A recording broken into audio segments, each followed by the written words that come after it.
Good morning everyone, welcome back to my book low.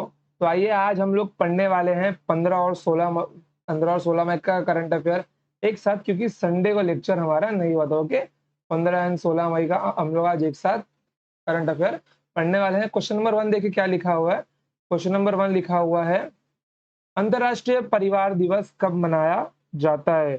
World family day कब मनाया जाता है? यह आपका मनाया जाता है 15 मई को। कब? ये 15 मई को मनाया जाता है। आइए बढ़ते हैं आगे। ये आपके वर्ल्ड फैमिली डे से रिलेटेड कुछ जानकारी है।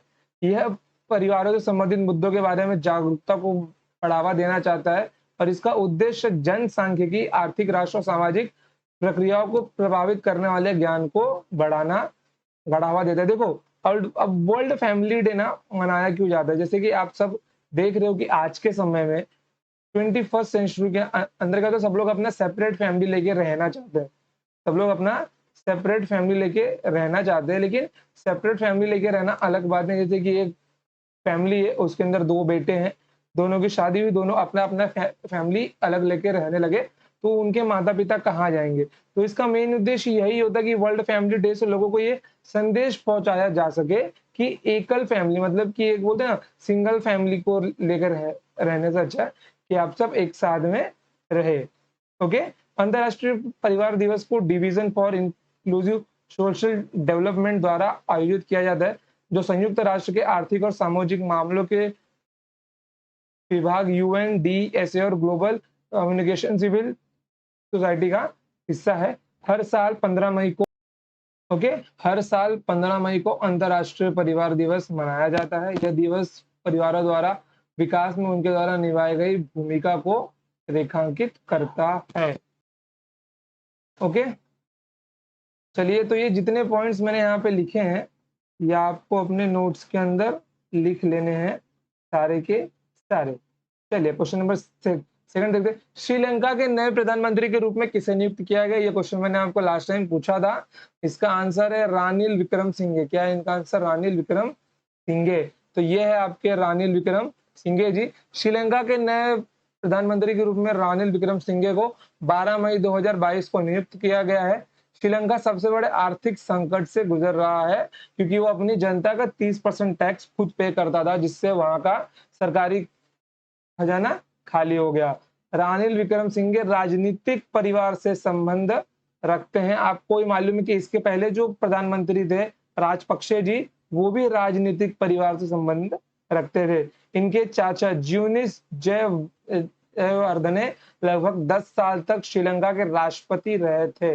लगभग 10 साल तक जो इनके चाचा जी थे। ओके, साल 1993 में पहली बार रानिल सिंघे को श्रीलंका का प्रधानमंत्री बनाया गया था।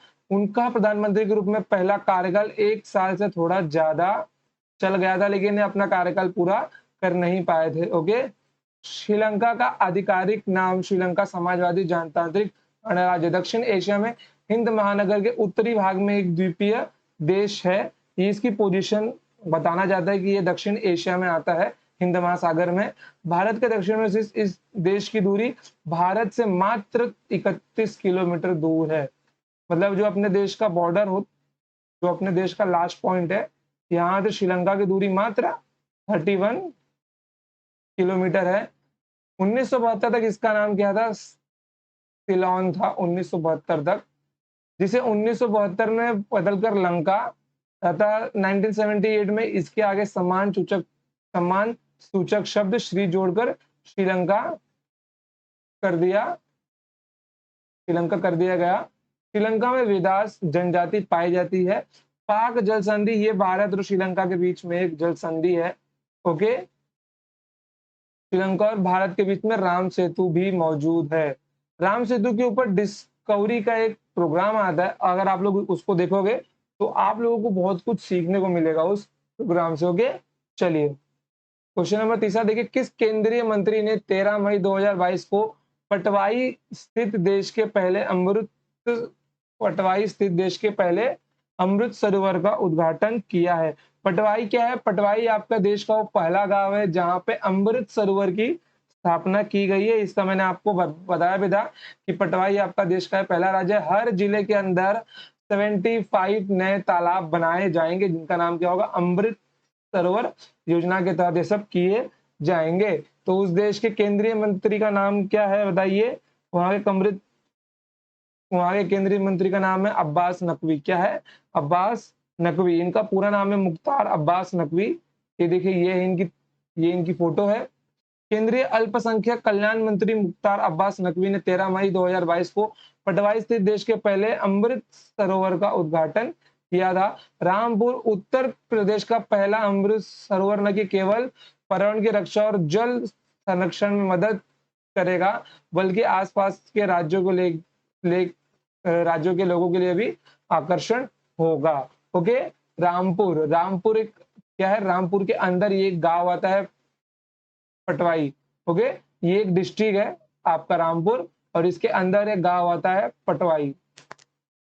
ओके, चलिए, ये सारे के सारे पॉइंट्स आपको लिख के लेने हैं अपने अंदर। बहुत सिंपल भाषा में लिखा है, आप लोग खुद से भी पढ़ के इनको समझ सकते होंगे। चलिए, क्वेश्चन नंबर 14 देखिए। क्वेश्चन नंबर 14 क्या है? प्रधानमंत्री नरेंद्र मोदी ने उत्कर्ष समारोह को संबोधित किया। यह समारोह को गुजरात के किस जगह आयोजित किया जाएगा?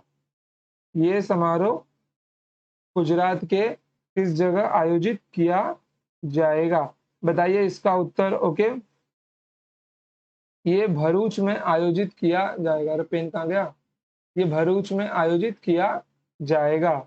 चलिए देखिए, प्रधानमंत्री ने भरूच में उत्कर्ष समारोह को संबोधित किया है। प्रधानमंत्री श्री नरेंद्र मोदी ने आज गुजरात के भरूच में वीडियो कॉन्फ्रेंस के जरिए भारत उत्कर्ष समारोह को संबोधित किया। यह कार्यक्रम जिले में राज्य सरकार की 4 प्रमुख योजनाओं के 100% सैचुरेशन का उत्सव है। मतलब कि जो 4 प्रमुख योजनाएं वहां पर चालू थी, वो सफलतापूर्वक पूरी की पूरी हो गई है। मतलब कि वो चालू है, अभी भी अपने सैचुरेशन के पॉइंट पर है। उनको पूरा करने में कोई भी दिक्कत नहीं आ रहा है, जो जरूरतमंद लोगों के समय पर वित्तीय सहायता प्रदान करने में मदद करेगा। इस अवसर पर गुजरात के मुख्यमंत्री श्री भूपेंद्र पटेल जी उपस्थित थे। ये याद रखना कि आपके गुजरात के मुख्यमंत्री श्री भूपेंद्र भाई पटेल, ये आपके एग्जाम के लिए एक क्वेश्चन इंपॉर्टेंट बन सकता है। क्षेत्र की महिलाओं ने प्रधानमंत्री को एक विशाल राखी भेंट की है। उनके स्वास्थ्य और लंबे जीवन की कामना की है। देश में महिलाओं की गरिमा और जीवन को आसान बनाने के लिए उनके द्वारा किए गए सभी कार्यों के लिए उन्हें धन्यवाद दिया है। प्रधानमंत्री ने विभिन्न योजनाओं के लाभार्थियों से बातचीत की है। ओके, तो ये उत्कर्ष योजना जो है, ये जो उत्कर्ष समारोह हुआ है, ये आपके एग्जाम पॉइंट ऑफ व्यू से बहुत ज्यादा इंपॉर्टेंट है। और अभी तो गुजरात के मुख्यमंत्री भी बहुत ज्यादा इंपॉर्टेंट बन गए। आप सबको मालूम है कि आने वाले समय के मतलब बीते हुए समय के अंदर गुजरात में बहुत सारी योजनाओं को एक साथ चालू किया गया है प्रधानमंत्री श्री नरेंद्र मोदी द्वारा। ओके, तो सारी की सारी योजनाएं आपको याद होनी ही चाहिए, और मैंने उनको आपको अच्छे से बताया भी है। ये सारे के सारे पॉइंट्स आप लोग को अपने हाथों से अपने नोट्स के अंदर लिखने हैं। चलिए, क्वेश्चन नंबर 5वां देखिए। फोर्ब्स की सबसे ज्यादा कमाई करने वाले एथलीटों की सूची में सबसे टॉप पर कौन है? बताइए, सबसे टॉप पर कौन है? सबसे ऊपर सबसे टॉप पर है आपके मेसी। कौन है? मेसी है। ओके, चलिए देखिए, लियोनेल मेसी ने 130 मिलियन डॉलर, ओके, 130 मिलियन अमेरिकी डॉलर कथित आय के साथ फोर्ब्स हाईएस्ट एथलीट 2022 की सूची में शीर्ष स्थान हासिल किया है। 130 मिलियन डॉलर। इसके बाद बास्केटबॉल खिलाड़ी लेब्रॉन जेम्स, ये आपके मेसी है, ये आपके लेब्रॉन जेम्स, और ये क्या आपके, बताइए इनका नाम क्या है? क्रिस्टियानो रोनाल्डो इसका नाम है। ये जितने अच्छे प्लेयर है ना, ये उतने अच्छे बिजनेसमैन भी है। क्या आपको मालूम है कि ये सिर्फ इंस्टाग्राम का एक पोस्ट करने के लिए 7.5 करोड़ रुपए लेते हैं? 7.5 करोड़ रुपए। और ये इनका जो जीवन था वो बहुत ही तकलीफों से बीता हुआ था, बट वो आज इस मुकाम पर है अपने मेहनत के द्वारा। क्या आपको मालूम है इनका जो बेटा है रोनाल्डो का, वो इनका फैन है, मेस्सी का। ओके, चलिए, और ये कुछ यहाँ पर नाम है, मतलब कि कौन सा प्लेयर कितना कमाता है। मेस्सी का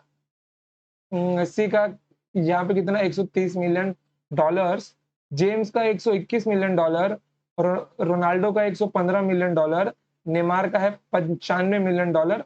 और बाकी ऐसे नीचे नाम है और सारे के साथ ही विदेशी ही खिलाड़ी है। चलिए क्वेश्चन नंबर 6 देखिए, भारतीय उद्योग परिसंघ का अध्यक्ष किसे नियुक्त किया गया है? बताइए किसे नियुक्त किया गया है? संजीव बजाज जी को अध्यक्ष नियुक्त किया गया है। ये आपके हैं संजीव बजाज जी। बजाज फिनसर्व लिमिटेड के अध्यक्ष संजीव बजाज ने वर्ष 2022-23 के लिए भारतीय उद्योग परिसंघ confederation of Indian industry CII के अध्यक्ष का पद ग्रहण किया है। वे टाटा स्टील के सीईओ टीवी नरेंद्रन की जगह लेंगे। ओके, टीवी नरेंद्र की जगह पे कौन आएगा? अभी आपके संजीव बजाज जी आएंगे। देखिए कभी कभी एग्जाम में ना क्वेश्चन आपको ऐसे भी पूछा जा सकता है कि टीवी नरेंद्र की जगह पर कौन अभी नया सीईओ बना है, तो उसका नाम क्या आपका? संजीव बजाज। क्या उनका नाम? संजीव बजाज। ओके, अब यहाँ पे देखिए ये अन्य नियुक्तियां है, आप इनको पढ़ लेना। और जो आपके एग्जाम के पॉइंट ऑफ व्यू से इंपॉर्टेंट है, भारतीय उद्योग परिसंघ की स्थापना कब हुई थी? 1895 में हुई थी। भारतीय उद्योग परिसंघ की मुख्यालय कहाँ है? नई दिल्ली में है। भारतीय उद्योग परिसंघ के महानिदेशक कौन है? चंद्रजीत बैनर्जी जी है। ओके, और इनका मोटो क्या है? Charting change in welling development. Okay, चलिए किस बैंक ने online platform trade next launch किया है? ये लॉन्च किया है यूनियन बैंक ने, क्योंकि मेरा भी अकाउंट इसी बैंक में। ओके, चलिए देखिए यहाँ पर यूनियन बैंक ने ट्रेड नेक्स्ट लॉन्च किया। इसका फायदा क्या है कि जो आपके कॉर्पोरेट और एमएसएमई है उनके स्थान पर सीमा पर जो आयात निर्यात लेन देन का काम होता था वो इस एप्लीकेशन के द्वारा बहुत सिंपल बन जाएगा। उनको बार बार बैंक में जाने की जरूरत नहीं पड़ेगी। ये letter of credit, LC, bank guarantee, आयात निर्यात बिल, निर्यात ऋण का संवितरण, डिस्ट्रीब्यूशमेंट ऑफ एक्सपोर्ट क्रेडिट, भेजने वाली वापस आने वाली रकम, सबका एक ही एप्लीकेशन के थ्रू कंट्रोल किया जा सकता है। इस बैंक के सीईओ का नाम क्या है? राज किरण राय जी। ओके, और अभी इसने किस बैंक के साथ में मर्ज किया? अपना आंध्रा बैंक और कॉर्पोरेशन बैंक के साथ में ये मर्ज हुआ है। यूनियन बैंक ऑफ इंडिया का मुख्यालय कहाँ पर है? मुंबई में है। चलिए क्वेश्चन नंबर 8वां देखिए, हिंदी भाषा को बढ़ावा देने के लिए भारत ने यूएन में कितने अमेरिकी डॉलर का योगदान किया है? कितने अमेरिकी डॉलर का योगदान किया है? बताइए। 8 लाख अमेरिकी डॉलर का योगदान किया है। चलिए, और यूएन के बारे में मैंने आपको सारी की सारी जानकारी दी है। स्थापना कब हुई, इसके अध्यक्ष कौन है, सब के सब। तो ये मुझको दोबारा बताने की जरूरत नहीं, आप इसको केवल अच्छे से पढ़ लो और नोट कर लो। ओके, चलिए क्वेश्चन नंबर 9 देखिए, मॉर्गन स्टैनली ने भारत के वित्त वर्ष 2023 की अनुमानित विकास दर को घटाकर कितना कर दिया है? बताइए कितना कर दिया है? ये कर दिया है 7.6% कर दिया है। अब यहाँ पे आइए, मॉर्गन स्टैनली दुनिया के दिग्गज ब्रोकरेज फर्म मॉर्गन स्टैनली ने कच्चे तेल की कीमतों में बेहताशा तेजी और दुनिया भर की अर्थव्यवस्था की सुस्त रफ्तार को देखते हुए वित्त वर्ष 2023 इंडिया जीडीपी FY 2023 के लिए भारत के जीडीपी का विकास अनुमान घटा दिया है, क्योंकि अगर तेल की कीमत बढ़ेगी तो भारत की जीडीपी घटेगी। ये तो इन शॉर्ट पक्का है।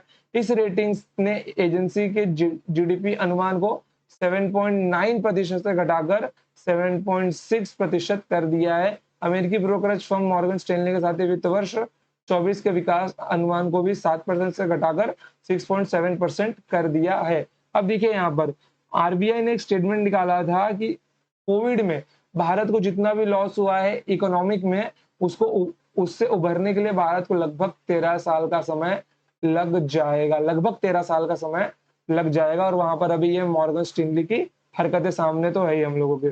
ओके, जिससे इंडिया के जीडीपी में क्या हुआ? थोड़ा सा गिरावट है, लेकिन इंडिया अब $1 ट्रिलियन की कंपनी बन चुकी है। बट डोंट वरी, इंडिया वापिस खड़ा होगा।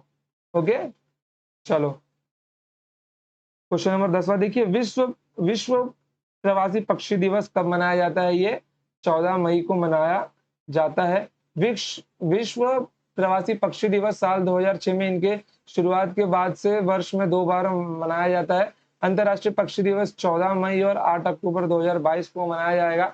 यह दिन प्रवासी पक्षियों और उनके आवासों की रक्षा करने की आवश्यकताओं पर प्रकाश डालने का दिन है। संयुक्त राष्ट्र इस वैश्विक जागरूकता अभियान का समर्थन करने वाले कई संगठनों में से एक है। ओके। अब देखो यहाँ पर हम लोग यहाँ पे जो पक्षियां नहीं होती जो अलग अलग मौसम में माइग्रेट होकर दूसरे जगह पे जाती है, बाद में मौसम चेंज होती है, वो लोग अपने घर में वापस लौट जाती है।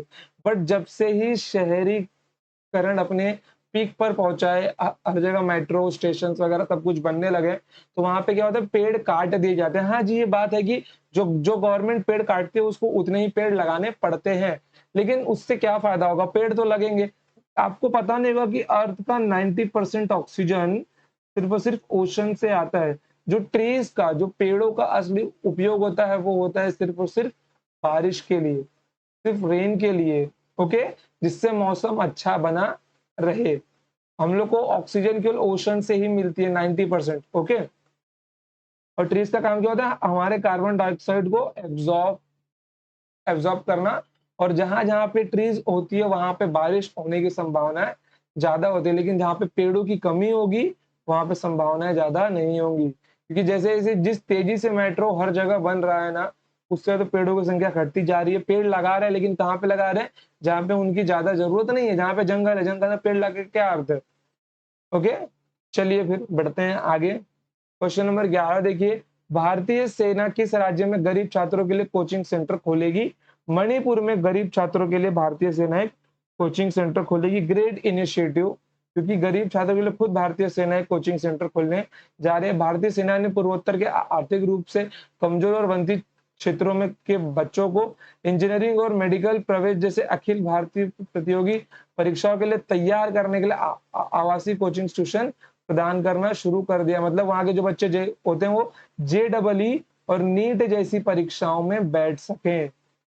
ओके, और जो उनके स्टेट का खुद का पेपर होता है CET जैसे पेपर। भारतीय सेना के रेड शील्ड डिवीजन के प्रवक्ता लेफ्टिनेंट कर्नल मोहित वैष्णव के अनुसार भारतीय सेना के रेड शील्ड डिवीजन ने enterprise partner state bank of India foundation और mentoring power national integrity and educational development organisation के साथ red shield centre for excellence and wellness विकसित करने के लिए त्रिपक्षीय समझौता ज्ञापन पर हस्ताक्षर साइन किया है। 3 के साथ किया है, और ज्ञापन हस्ताक्षर का मतलब होता है यहाँ पर MOU एक साइन किया गया है, मेमोरेंडम ऑफ अंडरस्टैंडिंग। केंद्र मणिपुर के विष्णुपुर जिले में ये कोचिंग सेंटर आपका स्थित होगा, बिष्णुपुर जिले में। लेफ्टिनेंट कर्नल वैष्णव के अनुसार जुलाई के पहले सप्ताह तक 50 छात्रों के पहले बैच के लिए योजना पूरी तरह से चालू हो जानी चाहिए। ओके, तो मणिपुर के राज्यपाल का नाम और JOC रेड शील्ड डिवीजन कौन है आपके, मेजर जनरल नवीन सचदेवा। चलिए, इनका नाम है, भूलना मत। क्वेश्चन नंबर 12 देखिए, शेख खलीफा बिन जायद अल नहायन का निधन हो गया। वो किस देश के राष्ट्रपति थे, वो किस देश के राष्ट्रपति थे, संयुक्त अरब अमीरात UAE के राष्ट्रपति थे, यूनाइटेड अरब एमिरेट्स। ये है इनकी फोटो। अगर आपको पता होगा, अगर आपको पता होगा संयुक्त अरब अमीरात ये कहाँ के है, दुबई भी हमारा यहीं पर आता है, और जो आपका बुर्ज खलीफा है वो इन्हीं के नाम पर था। ओके, चलिए, तो ये उनसे जुड़ी कुछ जानकारी है जिनको आप नोट कर लेना। ओके, कोई दिक्कत है, ये इनके बारे में कुछ यहाँ पे इंफॉर्मेशन दिया गया कि इनका जन्म कब हुआ, इनकी मृत्यु कब हुई थी। ओके, इसके बारे में आपको पढ़ लेना है। ओके,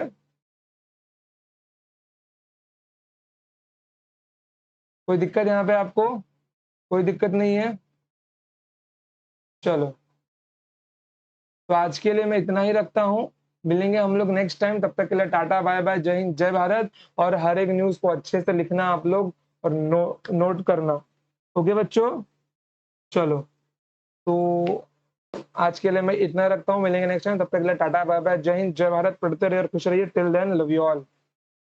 ओके, एक बात और अगर आपने अभी तक माई बुकलो एप्लीकेशन को डाउनलोड नहीं किया है, तो जाइए उस एप्लीकेशन को डाउनलोड कीजिए, लॉगिन कीजिए और अंकुश मिश्रा मैथ्स को फॉलो कीजिए, और आपको करंट अफेयर की सारी PDF भी वहीं पे प्रोवाइड हो जाएंगी। ओके बच्चों, तो आज के लिए इतना ही। तब तक के लिए टाटा बाय बाय, जय हिंद जय भारत।